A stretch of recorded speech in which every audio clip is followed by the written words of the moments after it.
साल 1955 में देश के कुछ मेजर बैंक्स को मर्ज किया गया जिससे बनी स्टेट बैंक ऑफ इंडिया। और आज की डेट में देश के हर तीसरे व्यक्ति के पास स्टेट बैंक ऑफ इंडिया में अपना अकाउंट है। तो इसकी वजह से आप समझ सकते हो कि ये बैंक कितनी सिग्निफिकेंट है। तो एसबीआई में एक्चुअल में है कितनी बड़ी, इसी के बारे में आज हम जानेंगे।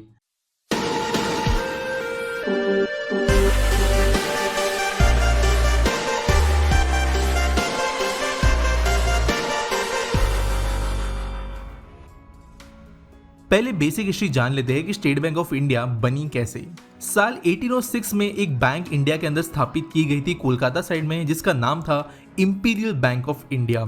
ब्रिटिशर्स ने अपने व्यवहारों के लिए बैंक बनाई थी और साल 1921 तक इंपीरियल बैंक ऑफ इंडिया देश की सबसे बड़ी बैंक बन गई। और साल 1921 के बाद में इसका नाम बदलकर रख दिया गया प्रेसिडेंसी बैंक ऑफ कोलकाता।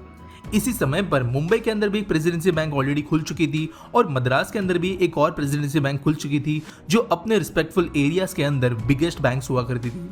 आज़ादी के बाद 1955 में इन तीनों बैंक्स का मर्जर किया गया और बॉम्बे, कोलकाता, मद्रास तीनों जगह की बैंक्स मिलकर बनी state Bank of India. Government ने इस बैंक को एक पीएसयू बना लिया, यानी 51% से ज्यादा स्टेक यहाँ पर गवर्नमेंट का था, जबकि बचे हुए पब्लिक शेयर होल्डिंग थी और ऐसे बनी स्टेट बैंक ऑफ इंडिया। आज के डेट में ग्लोबल लेवल पे state Bank of India one of the biggest players के नाम से जानी जाती है और समझते हैं कि आज statistically state Bank of India कहाँ स्टैंड कर रही है globally in terms of asset size, यानी कितने पैसे overall state Bank of India के पास में है, चाहे वो डिपॉजिट्स के तौर पर हो या फिर उनके एसेट्स के जरिए। तो उस हिसाब से एसबीआई का रैंक पूरी दुनिया में 54th आता है। अगर बात करें in terms of power, reach, diplomacy और overall globally State Bank of India का प्रेजेंस कितना स्ट्रांग है, तो उसके हिसाब से एसबीआई 10th पोजीशन पर आती है ग्लोबली। और अगर बात करें नंबर ऑफ सेविंग्स अकाउंट के हिसाब से, तो state Bank of India number 1 है पूरे दुनिया में इन terms of number of savings account. सबसे ज़्यादा यूजर्स जो है, स्पेसिफिकली अगर हम बात करें इंडिविजुअल यूजर्स की, तो वो एसबीआई के पास में ही है। एक काफ़ी इंटरेस्टिंग फैक्ट इसके बारे में ऐसे है कि करेंटली दुनिया में अराउंड 700 मिलियन इंडिविजुअल्स के पास में अपना खुद का सेविंग्स अकाउंट है या फिर जनरल बैंक में कोई भी अकाउंट है। और इन 700 मिलियन अकाउंट्स में से 420 मिलियन अकाउंट्स जो है वो अकेले एसबीआई के अंदर खोले गए हैं। इनमें से भी ज़्यादातर अकाउंट जो है वो पिछले 6 से 7 साल में खोले गए, यानी आप समझ सकते हो कि आधे से भी ज़्यादा अकाउंट्स जो आज खोले हैं, स्पेसिफिकली सेविंग्स अकाउंट्स, वो एसबीआई के ही अंडर खोले जाते हैं। और इसकी वजह से ये कितना ज्यादा फाउंडेशनल फाइनेंसिंग बॉडी बनती है, इसे आप समझ सकते हो। जानते हैं अभी कुछ और फैक्ट्स।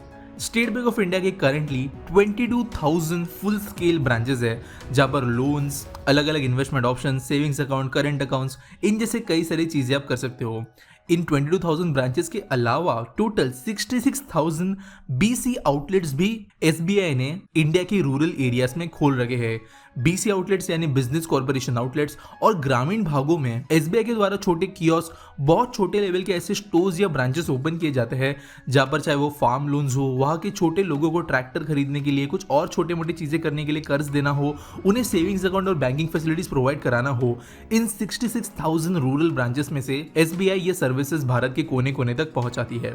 इसके अलावा 62,000 एटीएम्स एसबीआई के पास में है, जिसकी वजह से एसबीआई इंडिया के अंदर सबसे ज्यादा एटीएम्स होल्ड करने वाली कंपनी बन जाती है।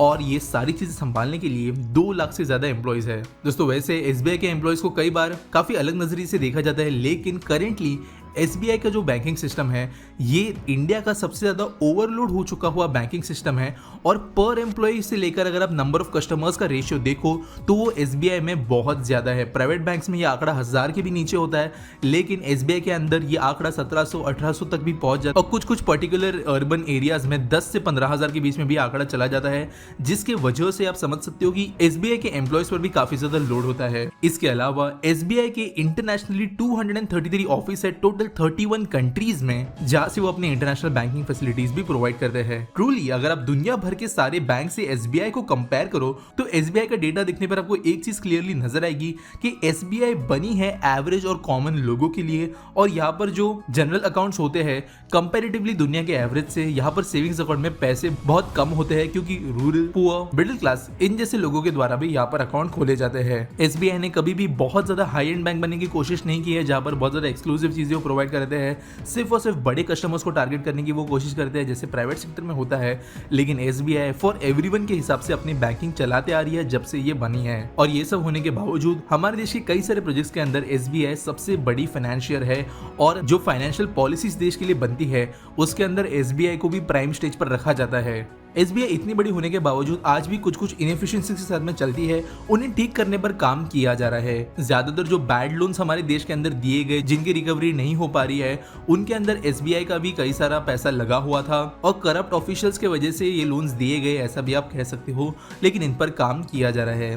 फ्यूचर में SBI के अंदर से गवर्नमेंट अपना स्टेक बेचकर इसे एक नॉन PSU बना सकती है, जिसकी वजह से पब्लिक होल्डिंग इसकी ज्यादा हो जाएगी और ये होने के बाद में ज्यादा एफिशिएंट तरीके से ये बैंक्स चलेगी, ऐसी उम्मीद जताई गई है। तो ये चीज होना तय है, लेकिन कब तक होगी इस बात के बारे में गारंटी नहीं है। आज का ये वीडियो बनाने पीछे का मकसद ये था कि आज state Bank of India day के नाम से जाना जाता है, और इसी की वजह से आपके साथ में ये छोटी वीडियो मैं शेयर कर रहा हूँ, जहाँ पर कुछ इंपॉर्टेंट फैक्ट्स इस बैंक के बारे में मैंने आपसे शेयर किया है। वीडियो अच्छी लगी होगी तो लाइक शेयर सब्सक्राइब जरूर करना। आपके पास कोई सजेशन होगा हमारे आफ्टरनून वीडियोज के लिए तो नीचे कमेंट्स में लिखना नहीं भूलना। मिलेंगे अगले वीडियो में।